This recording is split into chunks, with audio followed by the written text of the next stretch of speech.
ডিব্ৰুগড় চুলিয়াকাটাত ধৰতি আৱা জনভাগিদাৰী অভিযান শীৰ্ষক কাৰ্যসূচীত মন্ত্ৰী ৰঞ্জিত কুমাৰ দাস দেশৰ প্ৰধানমন্ত্ৰী নৰেন্দ্ৰ মোদীৰ আহ্বানৰ আধাৰত যিসকল জনজাতীয় লোকে এতিয়ালৈকে চৰকাৰী আঁচনি লাভৰ পৰা বঞ্চিত হৈ আছে সেইসকলক যাতে তৎকালীনভাৱে আঁচনিসমূহ প্ৰদান কৰিব পৰা যায় তাৰ সৈতে সংগতি ৰাখি ধৰতি আৱা জনভাগিদাৰী অভিযানৰ অংশ হিচাপে বৰপেটা জিলাৰ চুলিয়াকাটাত অনুষ্ঠিত এখন সভাত কেবিনেট মন্ত্ৰী ৰঞ্জিত কুমাৰ দাসে অংশগ্ৰহণ কৰে য'ত কেইবাটাও বিভাগে এনেকুৱা সজাগতা সভাৰ আয়োজন কৰে এই সভাত বৰনগৰ ৰাজচক্ৰৰ চক্ৰ বিষয়া নিৰ্মল শৰ্মা খণ্ডোন্নয়ন বিষয়া গৌতম লাল মজুমদাৰ জিলা কৃষি বিষয়া মনীন্দ্ৰ বসুমতাৰী বৰপেটা ৰোডৰ স্বাস্থ্য বিভাগৰ SDMO ডাক্তৰ কমলেশ্বৰ দাস সৰ্বক পৌৰসভাৰ উপপৌৰপতি সম্পদ দাস বিজেপি মণ্ডল সভাপতি বিপুল তালুকদাৰ লগতে বিভাগৰ বিষয়াসকল আৰু চুলিয়াকাটা অঞ্চলৰ স্থানীয় ৰাইজ উপস্থিত থাকে news desk report Arunodoi Assam Bharat চৰকাৰে ভাৰতবৰ্ষৰ প্ৰতিখন জনজাতি অধ্যুষিত অঞ্চলত যাতে জনজাতিসকল যিহেতু পিছপৰা এটা জনগোষ্ঠী তেওঁলোকক যি চৰকাৰী আঁচনিসমূহ প্ৰধানমন্ত্ৰী আৱাস যোজনাই হওক বা কৃষক ফচল বীমাই হওক বা আমাৰ যিবোৰ মানে সমাজ সেৱা কেন্দ্ৰৰে স্কিম আছে সম্পূৰ্ণ স্কিমবোৰ যাতে তেওঁলোকক যাতে সম্পূৰ্ণৰূপে প্ৰদান কৰিব পৰা যায় 100% চেচুৰেশ্যন যাতে হয় তাৰ কাৰণে এক নিৰ্দিষ্ট লক্ষ্য ৰাখি সমগ্ৰ ভাৰতবৰ্ষতে এনেকুৱাকৈ অভিযান চলাইছে আৰু তাৰে অংশ হিচাপে আজি চুলিয়াকাটা পঞ্চায়ততো আমাৰ জিলা প্ৰশাসনৰ পৰা আজি এই কাৰ্যসূচী আয়োজন কৰা হৈছে যাতে এই অঞ্চলত যিসকল জনজাতীয় লোকে এতিয়াও যদি ধৰি লৈছোঁ আধাৰ কাৰ্ড কাৰোবাৰ যদি আধাৰ কাৰ্ড যদি হোৱা নাই আধাৰ কাৰ্ডখনো ইয়াতে কৰি দিয়াৰ ব্যৱস্থা আছে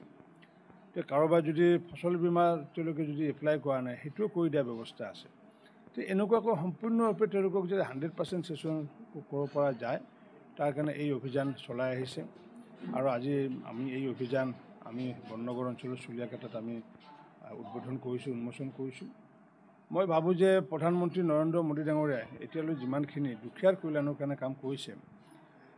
পূৰ্বতে দেখিছোঁ ভাৰত চৰকাৰৰ কোনো প্ৰধানমন্ত্ৰী এনেকুৱা কাম কৰিব পৰা নাই কাৰণ কিয় যেতিয়া দুখীয়াসকলৰ টকা যাতে আত্মসাৎ কৰিব নোৱাৰে তাৰ কাৰণে তেওঁক বিশেষ এটা ব্যৱস্থা লৈছিলে সেইটো হৈছে কি যে পোনপটীয়াকৈ DBTৰ জৰিয়তে ডাইৰেক্ট বেনিফিট ট্ৰেন্সফাৰ প্ৰায় 54,000 কোটি টকা হিতাধিকাৰীসকলক প্ৰদান কৰিছে পূৰ্বতে এনেকুৱাকৈ টকা যিসমূহ দিছিলে চৰকাৰীভাৱে গৈ পেলাই মধ্যভোগীসকলৰ হাতত পৰাৰ ফলস্বৰূপে প্ৰায় 25% টকা আত্মসাৎ হৈছিলে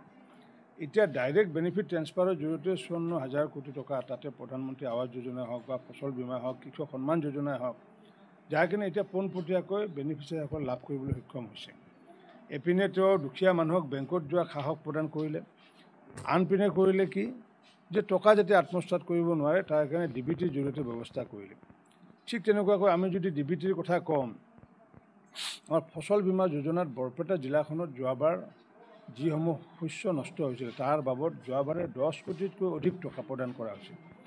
এই যে টকা কৃষকে টকা পাইছে এনেকুৱা ব্যৱস্থা পূৰ্বতে নাছিলে ঠিক তেনেকুৱাকৈ প্ৰধানমন্ত্ৰী ডাঙৰীয়াই আমি লক্ষ্য কৰিছোঁ যে আজি দুখীয়াসকলৰ কল্যাণৰ কাৰণে কাৰণ ভাৰতবৰ্ষখন যিহেতু আগন্তুক দিনত আত্মনিৰ্ভৰ কৰাৰ প্ৰচেষ্টা চলি আছে তাৰ প্ৰাক মুহূৰ্তত দুখীয়াসকলক অৰ্থনৈতিকভাৱে স্বাৱলম্বী কৰা দুখীয়াসকলে যাতে কেঁচা ঘৰত নাথাকি যাতে পকী ঘৰত থাকিব পাৰে তাৰ কাৰণে 4.5 কোটি টকা 4.5 কোটি ঘৰ নিৰ্মাণ কৰিছে অসমত 27 লাখ টকা ঘৰ মই নিজে পঞ্চায়তৰ মন্ত্ৰী হিচাপে আমি নিৰ্মাণ কৰিছোঁ আগন্তুক দিনতো আমি ছাৰ্ভে কৰিছোঁ কোনো মানুহে যাতে কেঁচা ঘৰত থাকিবলগীয়া নহয় এনেকুৱাকৈ সৰ্বস্পৰ্শী সৰ্বব্যাপী আঁচনিৰে কৃষকৰ ক্ষেত্ৰতে হওক কৃষকৰ ক্ষেত্ৰত যদি চাওঁ আজি আমি 4 বছৰ আগতে 1200 টকাত প্ৰতি কুইণ্টেল ধান বিক্ৰী কৰিছিলোঁ এতিয়া আমি চৰকাৰীভাৱে ধান কিনি আছোঁ 2550 টকাত অৰ্থাৎ কৃষকক দুগুণ দাম দিয়া হৈছে পূৰ্বতে আমি 4,500 টকাত আমি সৰিয়হ বিক্ৰী কৰিছিলোঁ এতিয়া আমি 6,550 টকাকৈ সৰিয়হ কিনি আছোঁ এইকাৰণে কিনি আছোঁ কৃষকৰ যাতে ইনকাম যাতে দুগুণ যাতে কৰিব পৰা যায় এনেকুৱা কৃষকৰ কল্যাণ দুখীয়াৰ কল্যাণকে আদি কৰি মহিলাৰ কল্যাণকে আদি কৰি মহিলাসকলক আমি লাখপতি বাইদেউ হিচাপে নিৰ্মাণ কৰাৰ কাৰণে ব্যৱস্থা লৈছোঁ উদ্দেশ্য হৈছে হিতাধিকাৰী নহয় উদ্দেশ্য হৈছে কি তেওঁলোকক লাখপতি বাইদেউ যদি বনাব পাৰে তাৰমানে তেওঁলোকে বছৰেকত লাখ টকা আৰু মাহেকত তেওঁলোকে 8,000 টকা ইনকাম কৰিব পাৰিলে মই ভাবোঁ 30 লাখ মহিলাই যদি প্ৰতি বছৰত 1 লাখকৈ যদি ইনকাম কৰে তেতিয়াহ'লে বছৰত 30,000 কোটি টকা অসমৰ মহিলাই ইনকাম কৰিব পাৰিব স্বাভাৱিকতে অসমৰ GDP বাঢ়ি যাব অসমখন আগন্তুক আগুৱাই যাব কাৰণ মহিলা আত্মনিৰ্ভৰ যেতিয়ালৈ নহয় তেতিয়ালৈ আমি অসম আত্মনিৰ্ভৰ কৰিব নোৱাৰিম কৃষক আত্মনিৰ্ভৰ নোহোৱা পৰ্যন্ত আমি অসম আত্মনিৰ্ভৰ কৰিব নোৱাৰিম। সকলোকে যাতে আমি আত্মনিৰ্ভৰ কৰিব পাৰোঁ তাকে নিৰলসভাৱে প্ৰচেষ্টা অব্যাহত ৰখা হৈছে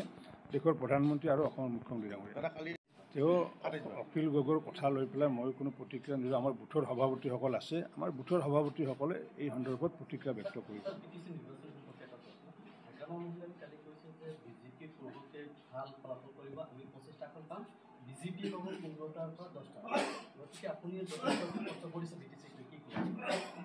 চাওক, আমি যিহেতু পূৰ্বতে আমি মাত্ৰ এটা আমাৰ MCLA আছিলে, পৰৱৰ্তী সময়ত আমাৰ 9টা আমি MCLA পালোঁ। এটাৰ পৰা যিহেতু 9টা হৈছে, গতিকে 9টাৰ পৰা কিমানটা হ'ব নিশ্চিত ওপৰত আপোনালোকে অনুমান কৰিব পাৰে। গতিকে মই ভাবোঁ যে আমি নট লেছ দেন 18, 18টাতকৈ আমি তলত নাপাওঁ, 18তকৈ আমি ওপৰতে পাম। কিন্তু এইটোও ঠিক যে আজি আমি কাৰ লগত চৰকাৰ হয় এই বিষয়ে আমাৰ কোনো সিদ্ধান্ত হোৱা নাই। আমি সেইটো আমাৰ ৰাষ্ট্ৰীয় সমিতি আৰু ৰাজ্যিক সমিতি আৰু মুখ্যমন্ত্ৰী ডাঙৰীয়াই সিদ্ধান্ত গ্ৰহণ কৰিব। এতিয়া আমি যোৱাকালিও বাক্সাত সভা হৈছিলে, অহাকালি মই দিহিৰাত যাম, অহাকালি মই ককলাবাৰীত যাম, যে যাতে আমাৰ বুথৰ যাতে যিসমূহ ব্যক্তি আছে ব্যক্তিসকলৰ লগত সম্পৰ্ক কৰি আগন্তুক দিনত যাতে প্ৰতিটো বুথত জাতি জনগোষ্ঠী নিৰ্বিশেষে আমি যাতে সকলোৱে যে ভোট সংগ্ৰহ কৰিব পাৰোঁ তাৰ কাৰণে আমি লাগি আছোঁ। গতিকে বেলেগ দলৰ কথা মই নকওঁ, আমি আমাৰ কথা ক'ব পাৰোঁ। আমি 18টাতকৈ তলত নাপাওঁ, আমি ওপৰত পাম। অসম্ভৱ, বিজেপি নোহোৱাকৈ যোৱাব পৰা নাছিলে। আৰু মই 5 বছৰ আগতে এই কথাষাৰ কৈছিলোঁ, 5 বছৰ নহয় 7 বছৰ আগতে কৈছিলোঁ, ওদালগুৰিত কৈছিলোঁ যে বিজেপিয়ে পাৱাৰ পাৰ্টনাৰ হ'ব বুলি কৈছিলোঁ। সেই সময়ত বহুতে উপহাস কৰিছিলে, পৰৱৰ্তী সময়ত আমি পাৱাৰ পাৰ্টনাৰ হ'লোগৈ। আৰু এইবাৰো ক'লোঁ কি এইবাৰো আমি পাৱাৰ পাৰ্টনাৰ হৈ থাকিম, পাৱাৰত থাকিম। আমি কাৰ লগত থাকোঁ সেই বিষয়টো মই এতিয়া জ্ঞাত নহয়, কিন্তু আমি তাতে ৰাইজক সেৱাৰ বাবে, ক্ষমতাৰ বাবে নহয়, BTC-বাসীৰ লগত আমি শাসনত আহিম ক্ষমতাৰ বাবে নাহোঁ। BTC-বাসী ৰাইজক যাতে সেৱা যাতে কৰিব পাৰোঁ তাৰ কাৰণে BTC-বাসীক প্ৰয়োজন আছে, বিজেপিৰ প্ৰয়োজন আছে।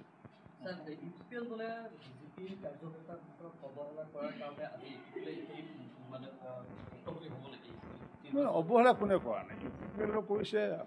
BPF-ও কৰিছে। BPF-এতো একমাত্ৰ এটা আমাৰ MCLA এটা, একমাত্ৰ MCLA এটা, যিহেতু বিধানসভাত তেওঁলোকে মিত্ৰতা। মই ডক্টৰ হিমন্ত বিশ্ব শৰ্মা ডাঙৰীয়া, ফণী শৰ্মা ডাঙৰীয়া তিনিও গৈ পেলাই অনুৰোধ কৰিছিলোঁ যে MCLA জনক আমাৰ আপোনালোকে EM দিয়ক। আৰু তেতিয়া তেওঁলোকে যিটো অশালীন ব্যৱহাৰ কৰিছিলে তাৰে মূল্য ভৰিবলগীয়া হৈছে এতিয়া।